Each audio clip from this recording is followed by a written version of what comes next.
23-year-old Maureen Muturi has developed the culture of reading as a way of expanding her knowledge. For the last 1 year, she has stayed indoors after suffering a series of migraines. However, her dilemma started in 2012 after dislocating her knee that had to be operated on. So 2 weeks when we're going back to the doctor and they're supposed to remove the stitches, I felt an electric-like sensation on my toe. And since I was with crutches, I had to stop to listen to what's happening. Then my mother would ask me what's wrong. Like, I feel pain and it feels like an electric current. From that day, the pain spread to the other toes, to the ankle, to the knee, to the hip, to the back of the right leg. Then soon afterwards, the left leg started the same fashion.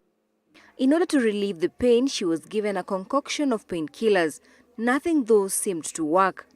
As a last gap measure, the family decided to take her to India for a thorough examination so as to determine what was ailing their last-born child. The first day they did tests, scans, blood tests. The following day, they examined the results. That's when a neurologist told me you have a condition called fibromyalgia. Fibromyalgia is a condition that causes pain all over the body. It also manifests itself through sleep problems, fatigue, and often emotional and mental distress.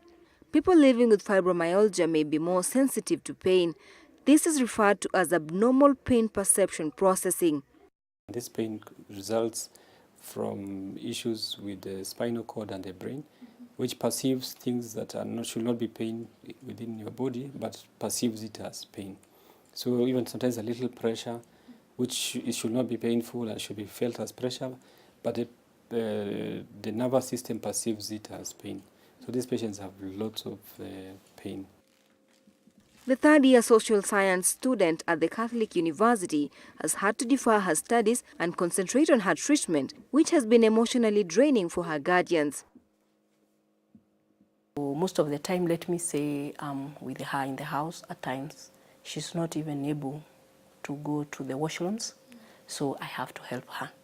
So I stopped formal employment, at least to be around her. Dr. Paul Etau is a rheumatologist.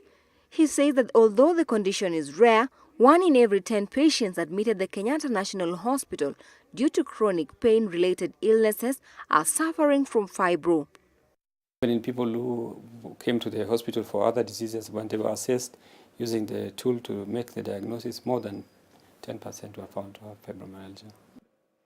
Maureen has had a wonderful support system that is helping her live with the condition. At the moment, even light from the sun can trigger a migraine, making it impossible for her to take walks in the evening that help her exercise her muscles. Fibro is not hereditary and its cause is not certain. The medication aims to target the nervous system, and that has a disorder that's causing this pain. There is a role for a psychological treatment called cognitive behavioral therapy. There is also a role for a relaxation exercise called mindfulness and things like that, which helps one to cope with the pain. Maureen saw the pain she was going through and decided to form a group of fibro warriors who at least share and encourage each other in the fight against fibromyalgia. Dana Rose, Switch TV.